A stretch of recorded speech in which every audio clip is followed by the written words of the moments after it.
Episode 100. Can you believe it, Steven?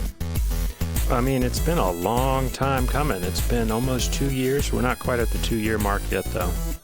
No, we're just a little shy of the bicentennial, which is what 2 years means. That's what that word means. It means when 2 years have passed. Yeah, I thought it was like when 2 years would have sex with any other kind of year. Leap year or not, you know? Yeah, that's what a bicentennial means. Mm-hmm. It's when 2 years fuck. Okay. And, that's what this is, that's what a 100th episode feels like. It's a culmination. It's the years coming together and fucking, and they're producing a beautiful baby us. Yeah. And so what we've done for you is we have an intern. We have our intern, Shelly. Thank you, Shelly. Mm. And we have paid her to go through just our thousands of hours of content of just amazing, like, fucking edgy genius, up to the minute Vice magazine content. Yeah, our Vice magazine style content. Yeah, all of our foreign reporting from all the wars all across the globe. Well, it's funny you should say that. So our first clip is actually from our amazing award-winning coverage of War Between Luxembourgs, live commentary from the Luxembourg Civil War. So we're gonna give that a listen right now. That's episode 56. What? Just for a little context, of course, the Luxembourg Civil War is a hot war, as you can hear in the background. It's a hot war. It's really going on right now. These are the hottest. These are the hottest Central Europeans you've ever seen. Okay. These are hotter Central Europeans than goddamn Siegfried and Roy. Mm-hmm. And, that's what we do here. We pepper our journalism with a little humor. We're gonzo journalists, We're doing gonzo journalism. But as you can hear, the bullets are flying. They're pretty hot right now. Yeah. They're shooting hot bullets. Yeah, they're not cold bullets. It used to be in Luxembourgish culture, they would freeze their bullets. Yeah. Because they would say, revenge is a dish best served cold, right? So you want to freeze your bullets. That's close to how they speak there. Yeah. Yeah, that's an old Luxembourgish phrase. Yeah. Revenge is a dish best served cold. That's where they got it for the Star Trek movie, actually, is from the Luxembourgish people. And this war has erupted with this major cultural hot button issue. It's a hot war from a hot button issue. And that issue is, of course, can we fuck pigs or not? And as you can hear, the bullets have stopped. The bullets have stopped. Both sides have agreed to discuss it one more time. Yes. And I believe you're on the side of fucking the pigs. Yes, I am on the side of fucking the pigs. I think it's been in our tradition for years, and we've had a lot of success fucking the pigs. And don't change a horse in midstream, as they say, or as they say in Luxembourg, don't change a pig in mid fuck. Because, we make a lot of little piggy babies. Yeah, there's a little... They're very cute. Yeah, exactly. We're a bank country. We make our piggy babies. Yes. And, we have... They're like a piggy bank. So it's, it's like a wordplay. A whole country is a wordplay. And we can't stop fucking the pigs because of that, And you get these other people from across the Rhine... river. Yeah, the Rhine. Yeah. And they are, of course, the goat fuckers. Yeah, the goat fuckers, And so it's very hippie critical for them to tell me I cannot be sex with the pig, doing sex in the pig, No, but they justify it. They attempt to justify it by saying... the goats are smarter, they have more sentience, so they can consent more effectively. And, that's our line. That's our motto. A pig is just as smart as a goat. Correct. We can fuck the pig. They can consent meaningfully because they have that glint of sentience in their eyes. Don't tell me you don't see it, Yes. That's our other motto. Pigs, they have the glint of sentience in their eyes, That's... Of course. That's what we put on our seals. Now, we must, of course, in the interest of this is radio free decline in Europe. Our European a European arm of the podcast of the House of Decline Empire. And in the interest of equal and free reporting, we've gone across the Rhine River through a hot battle zone with the bullets flying to interview the goat fuckers who are fighting against the Luxembourgian pig fuckers. And let's hear from them. What do they have to say? Hello, yeah. What we know is that intelligence is in the eyes. Clearly, the pig fuckers have marked the eyes as the sign of sentience, and we say because of the horizontal pupils, they know more. They just know more.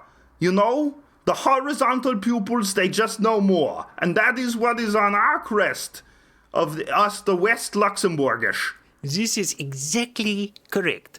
If the pig was more sensual and more sentient than the goat, then how do you think we West Luxembourgians would not realize this by looking at the shape of the eyes and the shape of the skull of the pig and the goat and comparing them when we do the vivisections? Absolutely, you gotta do the vivisections, you know. You gotta take them down and you gotta gut them and you gotta find out what's in them. And, you know, it's something that we say about the eyes is it's horizontal. The eyes are horizontal, like what you do when you're fucking. You get horizontal. So it's wordplay, you know. It's all about wordplay in Luxembourg on both sides, you know. And it looks like the war is heating up once again. It's a sad day. Oh, God. Oh, God. Oh, God, they're fucking me now. They're fucking me now. No, they've... No.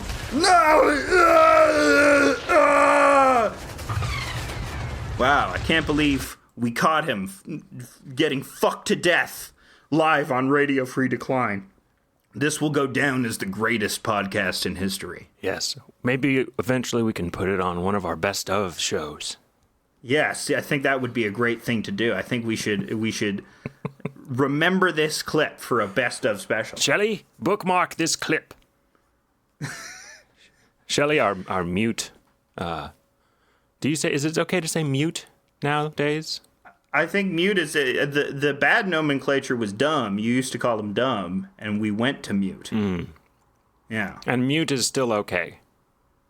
Yeah, mute. I think mute is good. I think it seems like it's a descriptive word. Okay, it's not offensive. It's like deaf. You don't say you're gathering up all the mutes. Well, it would be bad if you said it in that context, you know. I don't think they like to be referred to as the mutes. Okay. I think you can tell when something's bad when they put an S on the end and then they say they're going to gather them all up. Yeah, you don't want to do that. You never want to gather up all the guys. Or in this way, the Utes, you know? Is it Utes? J-U-T-E-S?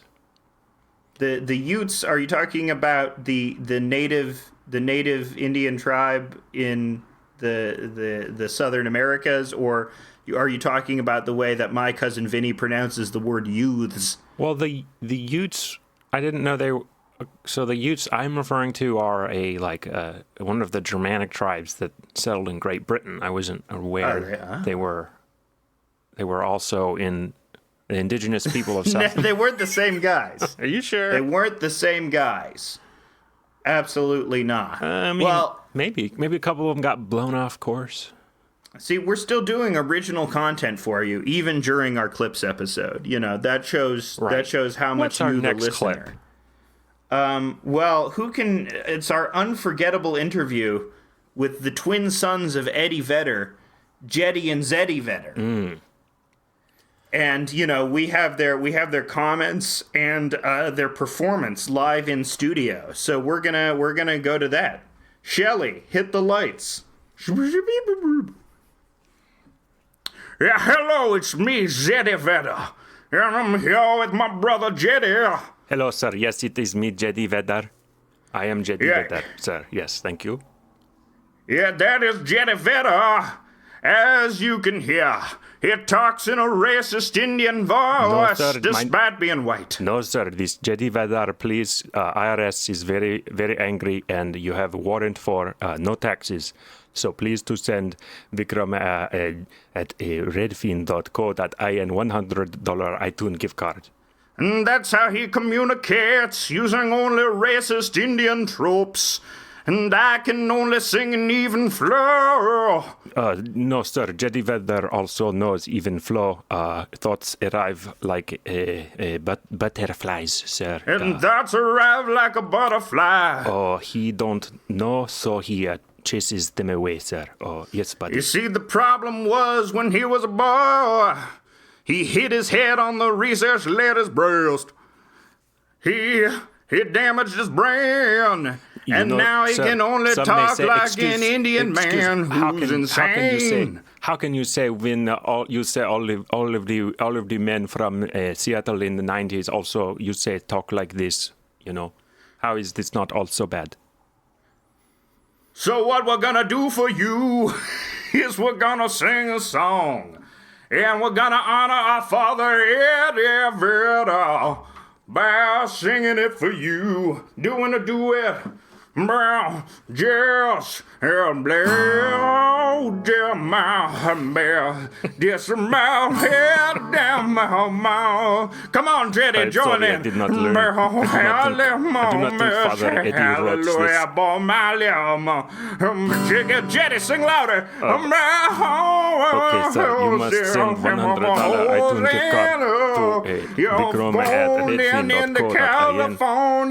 IRS has called me to tell you very bad news because it seems that the taxes that you have not been paying are completely in arrears. And now we need you to pay via $100 iTunes gift card. It is very important because IRS is very big agency, scary.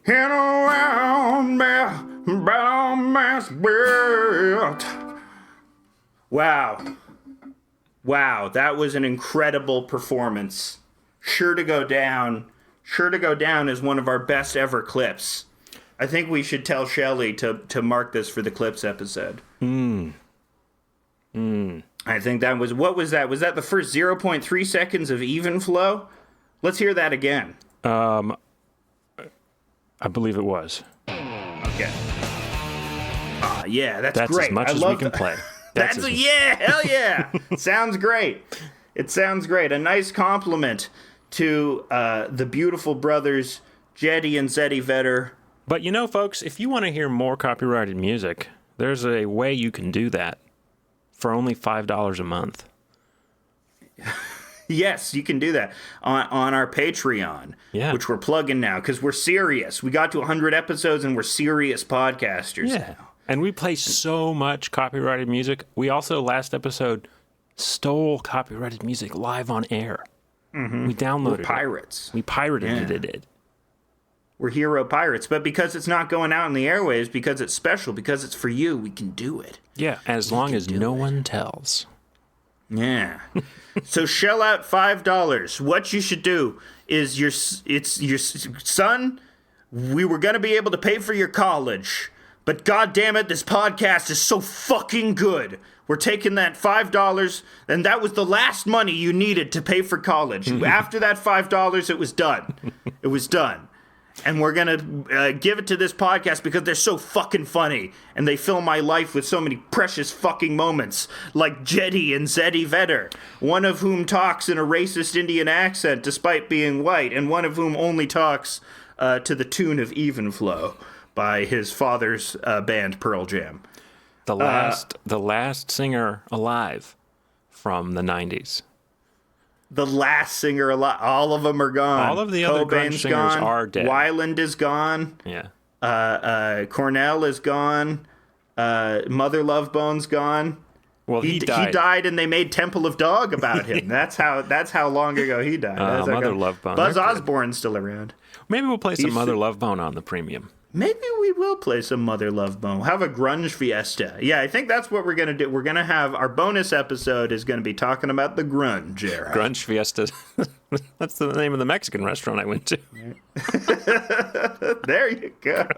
Grunge fiesta. Now, I remember ordering tacos.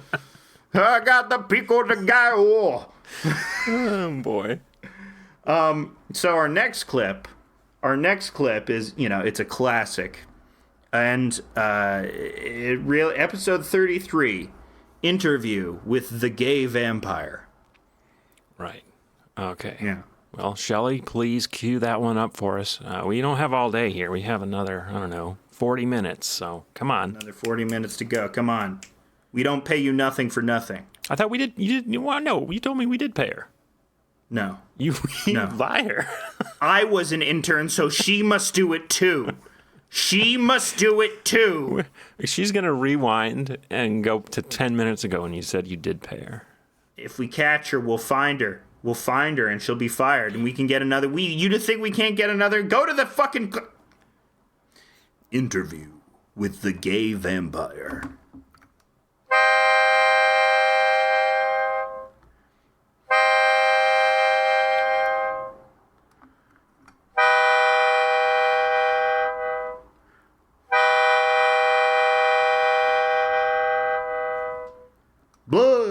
It is me, the gay vampire. I want to suck your dick. That is my catchphrase. Well, welcome to the show, Mr. Gay Vampire. Yes, it is me, the gay vampire. I want to suck your dick. Do you always play your own intro music? Yes. I had to fire. My intern was getting too crazy, so I had to fire her. She was also getting tired of saying, I want to suck your dick all the time. That is what pays. It's like Ray J. Johnson. You know, he has to say his thing over and over and over again. So as a gay vampire, do you, I'm imagining that you survive off of eating cum? Or is it blood? No, you fucking homophobe. Okay. Okay. It is blood. Oh, But let me tell you, it was tough during the 80s, you know, when they thought that vampire AIDS was only a gay vampire disease. Mm-hmm. A lot of your... Is that why there's not many vampires, or I'm sorry, gay vampires left, right? As most of them died of gay vampire AIDS. It is stigmatized in the vampire community. Just like it is very tough. It's a very macho, very macho vampire community. All of these vampires are one-upping each other, saying, oh, I fuck this many women. I bite this many women. And none of them are admitting, but they are all of them gay vampires. So in a way, it's gay and vampire, redundant, because all of us are, what we do is we suck blood through the dick, And I believe you were going to tell us about your...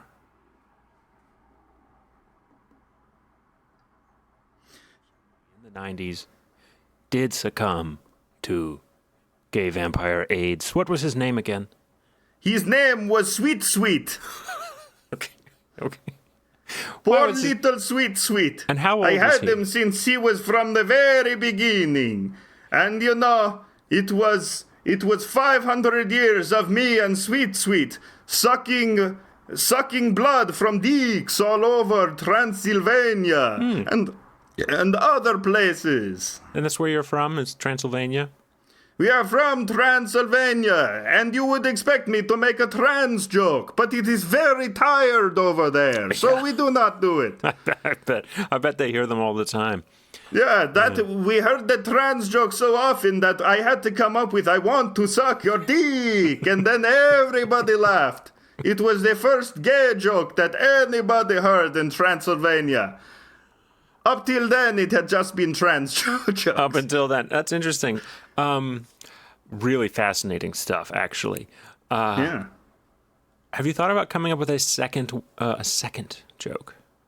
Yes, we've been workshopping. We've been workshopping a second vote, which is, how beautiful they sing, the creatures of the dick. And that's a play on the creatures of the night? The creatures of, instead of creatures of the night, I say creatures of the dick. Because I am a homosexual vampire. I have a good one. And I am obsessed with cock. I have a good one. Okay. How about instead of I want to suck your dick, you say, I want to fuck your ass. Fuck. That's good. Yeah. That's good writing. We can bring you on at Gay Vampire Incorporated. You know, we're wanting to be big gay celebrity like Billy Eichner of vampires. You know, we're going to be Billy Eichner of we're going to annoy people on the street and be very high pitched. Will you accept my invitation to be part of Gay Vampire Incorporated, Do I have Steven? to become a gay vampire? Yes. I'm going to suck your D. Okay. Can I go back? Is it like a forever type of gig? It's like a ratchet, you know. Once you go, you can't go back, you know. It's like a what? It's like a what? It's like a ratchet, you know, like the tool, a ratchet. You know how when a ratchet, it only goes one way, the vampire way. Yeah, and you sucking, can turn you it also have to be gay. You can't go back. You can turn it around and do it the other way with a ratchet. No, you can't. If you're using it incorrectly.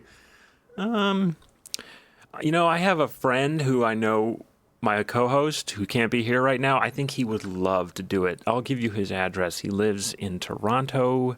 There's a park he mentioned. He mentioned exactly where he lived. You can geolocate him. Just listen to every single episode of House of Decline. That is okay. I can use my vampire senses to instinctively know where to cruise.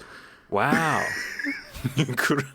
Where are you gonna go cruise? I'm going to cruise. Don't make fun of my accent. This is a proud Romanian accent. Do not make fun. How do you feel about the Romani people?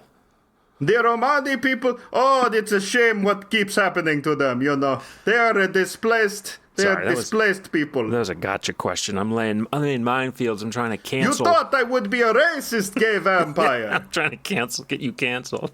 You're trying to cancel the daytime has already canceled me, my friend. The sun has canceled me. And, you know, he got really indignant after that, and that's where the audio cuts out. But, man, what a guy, the gay vampire, you know, a legend in this industry. I don't believe any of the allegations against him. Yeah, with the boys. The boys? Yeah. It's not a Bryan Singer situation. They are of age. It's consent. It's the human centipede, which is a concept that I came up with recently. It's a chain of consenting adults? Exactly, a chain of consenting adults. Just one's consent moving from the other, you know? That's what, you know, that's your lineage of people that have, you know, you're familiar with the concept of ghost siblings, you know? This is like the third episode in a row. You brought up ghost siblings. Well, you know, that's the content. You know, from day to day, the show doesn't change very much, which is why we're picking out our best bits for you today. Yeah, our next bit is ghost siblings by wouldn't you know? No, it's not. That we can't do last week's bit. We can play it again. Shelley will know what to do. Shelley will always know what to do. I think what we're going to do is we're going to cool it down from, you know, the heated ramblings of the gay vampire. And we're going to cool it down, and we're going to bring you a classic House of Decline list episode. Yes. Perhaps our most controversial list episode to date. It's the top five? Is that where we're going? It's the top five, yeah. The top 5 road snacks. Yeah. So come along with us. Screeching tires. Oh, yes, we're off on a journey. We're off to get some road snacks. I spent all this time learning how to set up music, and yet here we are doing it the old-fashioned way. We're making it with our hands, like our daddies used to jack off with. Mm-hmm. Now we use, like, have you ever hollowed out a cucumber? Yeah. So that brings me to my number 5. So we're going to count down in order. My number 5 road trip snack, and that is a cucumber. A cucumber. Unexpected. You think, because usually people choose chips, something salty, something fatty, something chocolatey. You know, why are you attracted to the humble cucumber? Well, you need to peel it, and that's a very fun thing to do while driving, because it takes both hands. Yeah. Drive with your knees while peeling a cucumber. It's something all of us have done. And you can just throw the peel out the window. You're right, and you can throw it into someone's visor. You know, if someone's getting too edgy with you on the road, you throw it into their windshield. They lose sight of what they're doing. They cause a crash. You don't get blamed for it. It's their cucumber now. Yeah, so my cucumber is number 5 road snack. What about you? What's your number 5? My number 5 would have to be teriyaki style jerky. Yeah, you have your little meat chips. Yeah, have your little meat chips that you can get in your face and get really dehydrated from and feel like you need water constantly. And then you have to pee. Then you have to pee in your Gatorade bottle because you're on one of those interstates where the rest stops are 70 miles in between rest stops. Mm-hmm. Yeah. Then you got to throw that pee bottle at somebody's windshield. They crash. They cause a 14-car pileup. Not your problem. That's behind you. It's their pee bottle now. Yeah, exactly. That's behind you. That's what a great phrase. I can already see where this bit is going. My number 4 road snack is mayonnaise packets. Mayonnaise packets, just suck them down. Suck them down. Sucking them down, yeah. Take that packet, throw it out the window. Yeah. 14-car pile up. Not your problem. That's their mayonnaise packet now. Not your problem anymore. Number 4 for me. Number 4 for me has got to be good old-fashioned gorp. Gorp? Which is good old-fashioned, good old raisins and peanuts, Oh, okay. Gorp. It's an acronym for raisins and peanuts. It's for good old raisins and peanuts. Good old. So they're old. They're aged raisins. Like, you know how like wine gets better as you age it. Raisins and peanuts get better as you age them because they ferment in special ways, and so there's special oxidants. They're the oxidants that occur naturally within the fruits. You mean the antioxidants? No, people mix them up all the time. Okay. These are the oxidants. You want to be oxidized. You want to be oxidized. People aren't getting enough oxygen. People don't breathe right. They don't do yoga breathing. That's not what oxidization is, man. Oxidation. That's when your cells get all corroded and so you get cancer. I think you don't know what you're talking about. You've been brainwashed by big raisin. Okay. They want to tell you that they want to control your mind, but I eat them with peanuts. That's how you counteract the mind control effects. Well, my number 3 road snack is a can of black beans. A can of black beans. Yeah. And it's unopened, right? Oh yeah, it's unopened. You got to eat it with the metal. No, what? You don't have a can opener in your car? Where's your can opener located? Well, I used to have one of those manual can openers that you get, but I went on Pimp My Ride, and I said that the only thing I really wanted in my ride was an automatic electric can opener that I wouldn't have to bring with me. And Exhibit said that he said some kind of like, "Oh, you like beans in your car, dog?" You know what he says. Yeah, he was doing the meme. He was doing the meme about the guy from Cars 2. Right. So he put a automatic can opener in my car, and then he also did like a huge neon sign that said "Bean Car," which I promptly took Bean off. Car, yeah, exactly. I promptly took off because I have to drive through some pretty sketchy parts of town, and was always getting pulled over by the cops. Yeah. And you're always causing those 14-car pileups, and it's very easy to locate the bean car. Everybody knows. Well, I saw it. The guy in the bean car. He caused it. Yeah. Oh, we know that guy. But you would never throw the can of beans out the window because they're far too precious to you. Well, not a full can of beans, but maybe like a half can. Okay, so you don't fetishize the can. You're not a can fetishizer. No, I don't fuck the can after I'm done. Whoa. Don't kink shame me, banging around my penis in a can and producing this noise. That's what I do. That's what I do all the time. Is just bang my penis. Just bang it around in a can like this. I'm doing that right now. That's what you're hearing right now. My penis there's a hard part on top. Oh, like a little helmet. Little helmet. They call it helmet head, but mine, literally, it's calcified. It's funny. Don't get me started on that. Yours is shaped like the Wehrmacht helmet. It is shaped like the Wehrmacht helmet. The bone, it ossified in such a way as to create a flared ridge. Yeah. Not like the penile flared ridge, but like the Third Reich helmet flared ridge. That's unfortunate but comical. Unfortunate but comical. And that leads me to my number 3 road snack, calcium chews. Like Tums or Tums. It can be antacid tablets or just getting your calcium in for the day. You know, you want to feel like your bones are strong. Mm-hmm. You want to be in your car and you want to feel like your skeleton is getting stronger, so that if you're ever somehow your flesh magically melts off, but you're still sentient and you can move your skeleton around, you know, you'll have the goods to deal with any enemies that might cross your path. I eat a lot of Tums. The doctor tells me I shouldn't. Yeah, it's you get. I think it ends up being corrosive. What's your number 2 snack? My number 2 snack. This has been a really tough one, but I'm gonna go with Jolly Ranchers. Jolly Ranchers, beautiful. Suck them down. Yeah, just like mayonnaise. That's what they say. I crunch them up. You know. You're a Jolly Cruncher. I crunch them right up. I don't waste any time. You're cranching them. Yeah. I'm cranching them. That's what they say. My least favorite flavor, though, is grape. I throw those right out the window, and they hit somebody's windshield. Lame. And that's cause a 14-car pileup. That's 14-car pileup. You know, it's another. Put it on the tab, you say. Then the tab, by which you mean your thousands of vehicular manslaughter charges. Right, but that's that guy's problem, you know?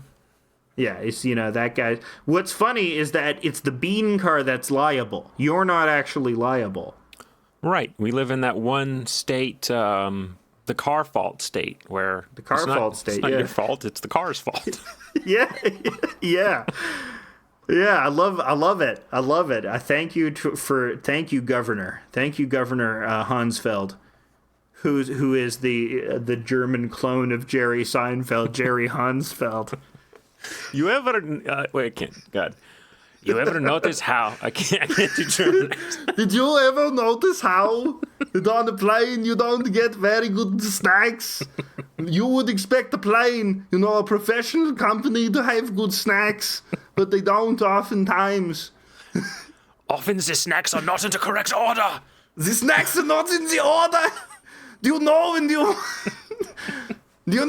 want to put things in order and they are not in order? Jerry Hansfeld, everybody. It was a mistake to try and do a German Jerry Seinfeld. Number 2 snack for me, matzah. Matzah. Speaking of mistakes by the Jews, I love it. It's like a little cracker.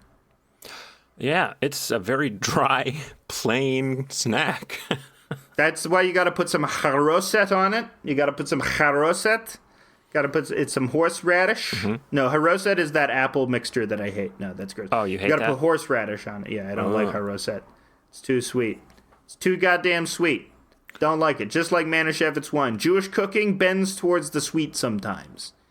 And yeah, well, that's because you're all such nice boys, and the mothers. Well, such nice guys. The mothers want like Harvey Weinstein. The mothers want to make the nice boys some very sweet, good food. You got to make some sweet, good food for the nice boys. Yeah.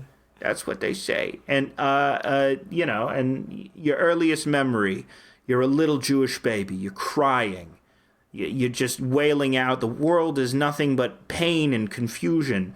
And your beautiful Jewish mother shoves a big old piece of matzah in your mouth. And you go, bah, bah, this Jewish baby is very satisfied. And that's exactly what happened to me. Mm-hmm. And to this day, I honor her memory by eating matzah in the car. Well, it's time for my number 1 all-time favorite snack to have on the road. Yeah. And it is kimchi. Yes. It stinks so good. It stinks so fucking good. Ruin the stinkier the better, You spill that on your cloth seats, the smell is never coming out. You don't even need to throw that shit out your car. The smell interrupts someone else's car. They go, "What? What's going on? They're confused. They think they're dying. Yeah. The 14-car pileup, not your problem. The kimchi bottle is the one piece of garbage I will not throw out of my car. Yeah. It smells too bad. Smells too bad. You huff it. You huff it sometimes. I open it up and my passenger freaks out. They think that the car's about to explode. They're like, I think there's gas in the car. Which reminds me of a road trip I took with a friend of ours. Maybe I'll name him a certain man, a certain tall man. I won't name him. I know who you're talking about. I know exactly who you're talking about. Man who was driving us on mushrooms, and we didn't know. Yeah, don't use his name. We didn't know about it until we got there, but he was tripping pretty hard on mushrooms, driving us very quickly, and the entire car smelled like gasoline. And just the whole time he was like, "Yeah, I gotta fix that." Yep. Oh, I was like, is this car about to explode? And he's like, maybe. It was a good time. It sounds like a good time. And that brings me to my number one road snack, gasoline. The car drinks it, you drink it, you're in simpatico. You're vibing with it. It's like, you remember in fucking Pacific Rim where they had to use the power of friendship in order to make the machines run well, right? Is that a sci-fi movie? It's a sci-fi movie directed by Jerry Hansfeld. That was his directorial debut, was Pacific Rim. Is that the one where they go underground and there's underground tunnels connecting everything in Earth? It's the one where Jerry Hansfeld uses his comedy to save everybody in a giant comedy robot. It was a real... And there's underground tunnels connecting everything. And he uses these tunnels, because tunnels are funny, right? Yeah, well, my question for you is, these days, what was the price of gasoline? I mean, it's crazy. How do you get your snack? How do I get my snack on when the price is so high? The answer is I make my own. Got to make your own at home, Oh. So you purify petroleum that you extract from some rocks or something? Yeah, it's just me and my pickaxe, day and night, just extracting oil and, just carrying the crude oil sands with my hand and just tamping the oil down with a mortar and a pestle.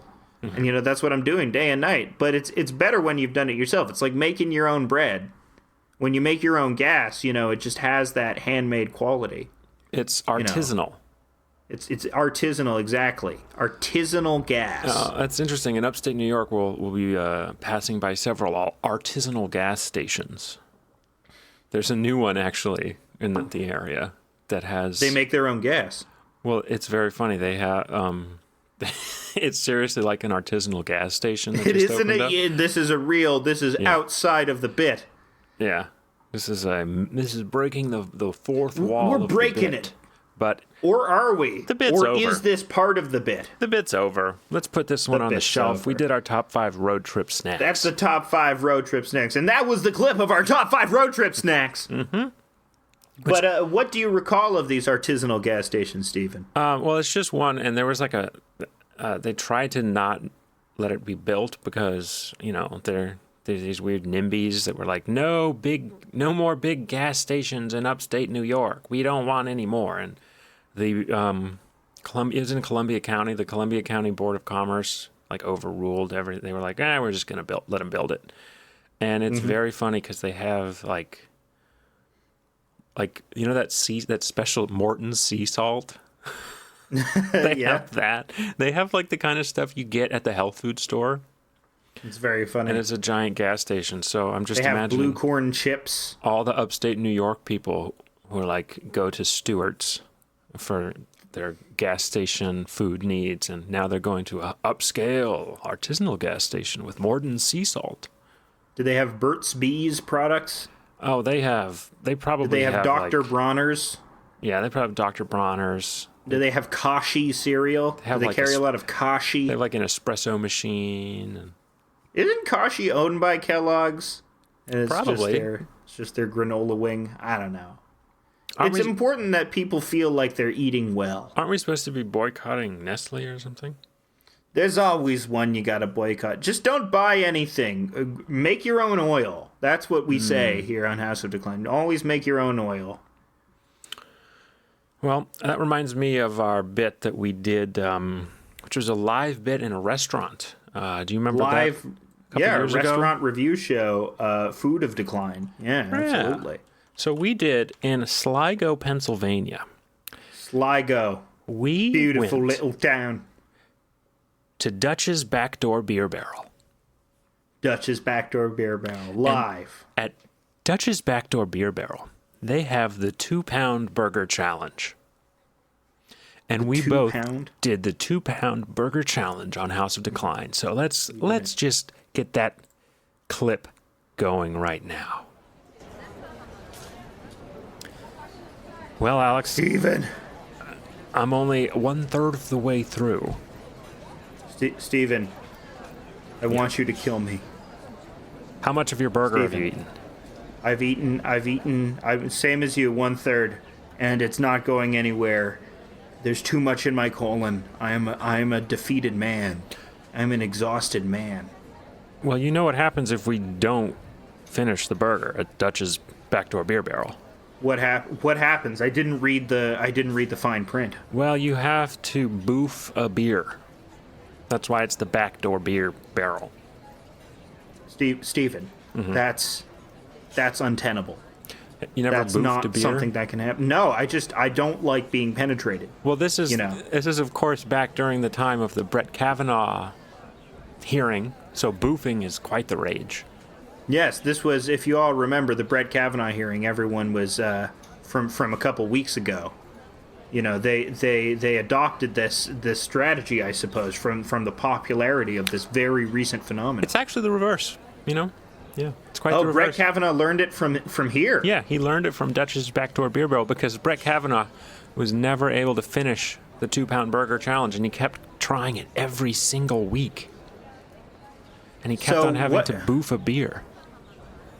Man, okay, I know I'm a gay man, but I am a top, and I gotta say that being penetrated, straight humiliating. Not gonna do it. Okay. I'm super against it. Really? I'm It's super not that against bad. it.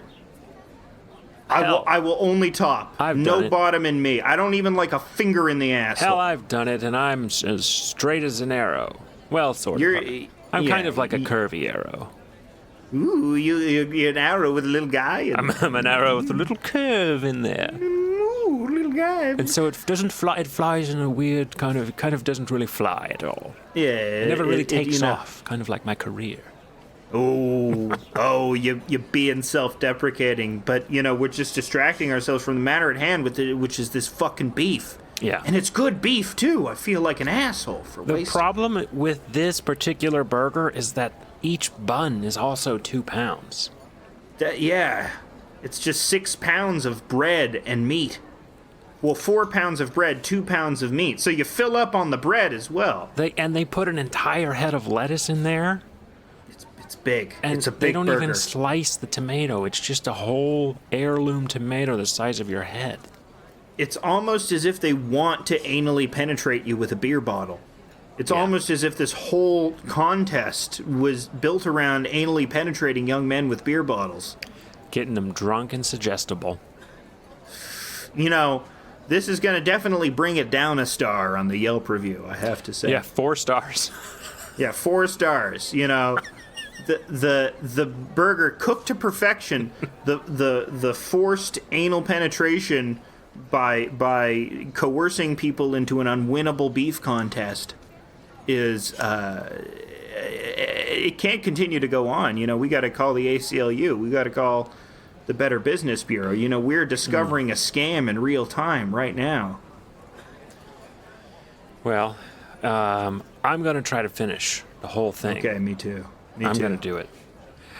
I just noticed, though, there's an entire block of cheddar. Did you get the cheeseburger? Were you smart enough to not get the cheeseburger? No, I got the cheeseburger. It's in me as well. It's a whole wheel of cheddar.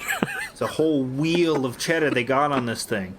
It's just, but I'm doing it, bit by bit. What's nice though, is they don't give you a time limit. They expect you to be here for a while. But there is pressure because if you're taking too long, they're like, come on, Well, they do Get outta close. here. They close at midnight. Yeah. I believe they say something like that's when the pumpkin turns back into a carriage. That's when the pumpkin turns Or back. the reverse. Yeah, this is Cinderella's business. This was Cinderella's business. She got away. She got away from her abuser. A Pennsylvania success story, if there ever was one, Cinderella. Many people don't know this, but she's from the Pennsylvania area. And, she loves Wawa. People are always asking Cinderella if she loves Wawa, and she says yes. But she says she's more of a Sheets gal, Sheets makes me think of cake. Yeah. Which I would go for a slice of cake after this burger. What do you think? Well, absolutely, for sure. Okay. Food of Decline, our food review show, which we do occasionally. It will be back again when we decide to get ortolans. Or we should have a show where we eat only forbidden foods. I've had forbidden food before. I've had shark fin soup a couple times. Gorilla brain. Yes, that's pretty forbidden. Might get prions from that as well, so it's dangerous as well, which is an element I like. You know what I say? Prions, schmeons. Don't pay the prions no heed, Mm-hmm. Don't be a mad cow. Be an aware cow. And being an aware cow, being somebody that's just wanting somebody to milk them all the time. That reminds me of our huge debate on whether I could make Sean Connery fall in love with me. Okay. And did you have a debate with Sean Connery? Yeah, it was a debate with Sean Connery over whether you were debating Sean Connery, and you were on the side that I could make. Oh, so we have to flip it around. So you're the one doing the voice. I have no idea. This is getting unruly. I didn't plan this one out very well. We have to figure out who does the voice. We have to figure out who does the voice. Who were the Utes? Who were the Utes, Alex? Who were the Utes? Who were the Utes, and why am I gonna fuck you in your ass, Alex? Why am I gonna fuck you in your ass, Alex? Actually, that's what it was. It was the twin Sean Connerys. So it was amazing. There's Jeddy and Zeddy Vedder, but there's also Ron and Bon Connery, the twin sons of Sean Connery. Ron and Bon. Oh, Ron boy. and Bon Connery. Hello, I am going Ron to Connery. fuck you in the ass, Alex. Hello, I am Yes. Ron Connery, and you must send $100. Okay, no, we're not. Oh, no, he also talks in a racist Indian accent because he hit his head on the recessed lady's breast. This is a terrible thing to happen to Why are Ron you Connery. being racist against Scottish people right now? I'm being very racist against Scottish people. Scottish people like fucking people in the arse all the time. And or they as they call it, arse. I think they're related to the is it the West Luxembourgians? They're related to the goat fuckers. Yes, the West Luxembourgs. Which is funny because the Welsh are usually associated with goat fucking. So, Mr. Connery, my co-host Alex, who is standing right beside me. And Hi. Hi, Mr. Connery. That's just how he talks. Sorry. He wants me to interface with you in a debate about whether or not you would fall in love with him and his beautiful curly hair and his buxom bottom. Here's the thing about him. I'd fuck him. But I don't fall in love. I don't fucking fall in love, and you'd have to convince me. You'd have to convince me that he's someone worthy. What, is he worthy? Is he worthy to have my attention? For me to dote on him? To care whether he lives or dies? I believe you would need to... He wants to start by watching this movie, Call Me By Your Name. Have you seen this movie, Mr. Connery? Yes, it's a very sexual movie. It's a highly sexual movie. It stars that beautiful boy everybody loves. You sound almost like Daniel Day-Lewis in There Will Be Blood. He stole my voice for that movie. Boy in a basket. There's a bastard from a basket. I said that. I said that about my wife. There's an ocean. She's a bastard in a beneath basket. our feet. And we've made the oil ourselves. There's an ocean of self-made artisanal oil beneath our feet that we've made in our mortar and pestle. Yeah, see, that's a problem today. You know, they make movies about people that didn't make artisanal oil. You know, they made movies about oil men. I am transforming into Daniel Day-Lewis. No. No. There was still time. I'm Daniel Day-Lewis now. And I still won't fall in love with you, Alex. Yeah, I would prefer to have Daniel Day-Lewis fall in love with me than Sean Connery. Welsh rabbit. Have some Welsh rabbit. What's that from? Phantom Thread, my movie Phantom Thread. Oh, okay. Did you see the movie Phantom Thread? Yeah, I'm always eating omelets now. Yes, you would be inspired, wouldn't you? Mm-hmm. This is me, Woodcock, and I'm here to chastise you. Do you know how to sew dresses, Stephen? Do I know how to do what? Sew a dress? Do you know how to sew beautiful dresses, Stephen? Like the House of Woodcock? Do you know how to be mildly poisoned by your girlfriend? Like the House of Woodcock? House of Woodcock. Yes, that's what it's named. Is there something funny about the name House of Woodcock? Yeah. Do you? Yeah, the cock part. It's because it reminds you of a penis, Stephen? Welsh rabbit? Welsh rabbit? Okay. That interview, that debate went off the rails, you know? Yep. Well, that's why I put on some really appropriate music that's copyright free. Mm-hmm. Which absolutely. You might hear dimly in the background. It is, of course, canceled composer Peter Tchaikovsky. Wait, why is he canceled? Because he's Russian, you fool.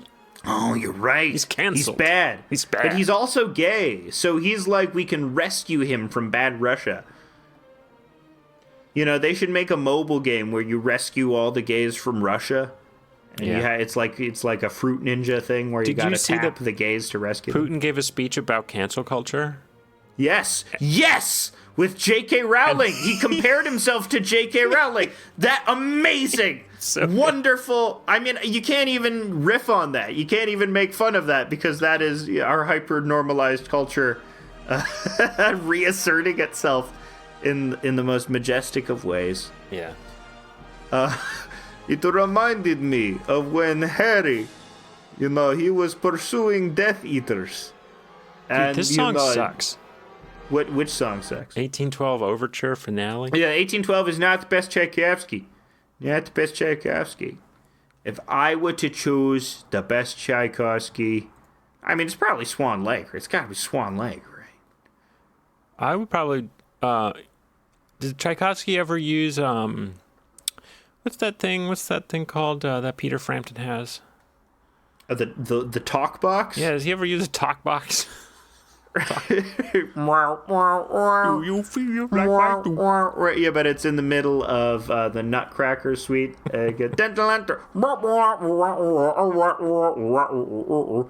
Man, back in the 70s, music was just Charlie Brown's teacher. That was just all music. And people are like, man, I'm high on the worst weed in the world. This is the best music on earth. The weed is too good now. We need to make it worse. Got to make it worse. Got to make it less strong. Mm-hmm. Absolutely. But I wouldn't know. I'm straight edge now. I'm having dreams again. I can sleep now. Ooh. You said you were having some good dreams recently. Yeah, I had a haunted boat dream, which was very fun. Very fun haunted boat. Ooh, haunted boat. I want to... I thought you were going to... I want to suck your boat dick. Yeah. The gay vampire was on that haunted boat dream was very fun, because, like, I don't know, I think the captain was, like, a ghost captain, and he was killing all the people, and I was like, oh, I'm staying one step ahead of the ghost captain on this haunted boat. Yeah. So. there's only one dream that I keep having in the last 2 years. And it's, I get to heaven. And what heaven is, but it's the gates of heaven, but it's not the pearly gates. It's not the golden gates like St. Peter. It's a gigantic airplane hangar that stretches as far as the eye can see. And it's little turnstiles with little booths manned by little angel guys with... and you can't really see their faces. It's a dream, so their faces are always moving around and shit. Mm-hmm. But here's the thing, is I get to heaven. I know implicitly that I'm dead and I've gone to heaven. I am Bart Simpson. I am with my family. I'm with the family, the Simpsons. And, you know, I'm Bart Simpson in the dream. I think like Bart Simpson. I'm having his desires and thoughts process. So what does Bart Simpson do when he sees a turnstile and he sees a big line in front of him and he sees this big bureaucracy? He skips the line. That's what Bart does. You know, I wouldn't do that. If I were me in the dream, you know, I'd probably like wait in line and meet all the cool characters in heaven. Because here's the thing, because it's heaven for the entire universe too, like a bunch of weird aliens are there, you know, a bunch of freaky, like fucked up guys with like vagina hands are there. And they're, you know, talking in weird voices, but they're friendly because, you know, they know implicitly they're in the afterlife and they're at peace now. But Bart Simpson and his anarchic energy, you'd think Bart would be in hell, but no, it's actually a pretty lenient universe. The problem is there's a big bureaucracy, though. There's a big backlog, you know, you got to get people through. So I'm Bart. I'm running through heaven, and they phone the heaven cops on me. So now I'm chasing the heaven cops. And what heaven is once you get past the hangar area, it's this MC Escher-like, just unnavigable office building of doors, but there are outside parts as well. It's a little like Elden Ring in a lot of ways. And I'm opening doors, and I'm seeing a bunch of, like, weird guys. Oh, this is the schmorp room. And a bunch of schmorps are, like, really fucking each other because it's heaven, and everybody's fucking all the time because, you know, that's heaven for a lot of people. And, you know, I'm Bart, so I'm going, whoa, man, whoa. And, you know, the dream always ends with, you know, the heaven cops catching me, and I don't know what happens after that. But that's my dream. That's the one dream that I've had consistently. Over and over the years. And that's not a bit at all. I didn't just make up all of that. I'd have to be some sort of improvisational genius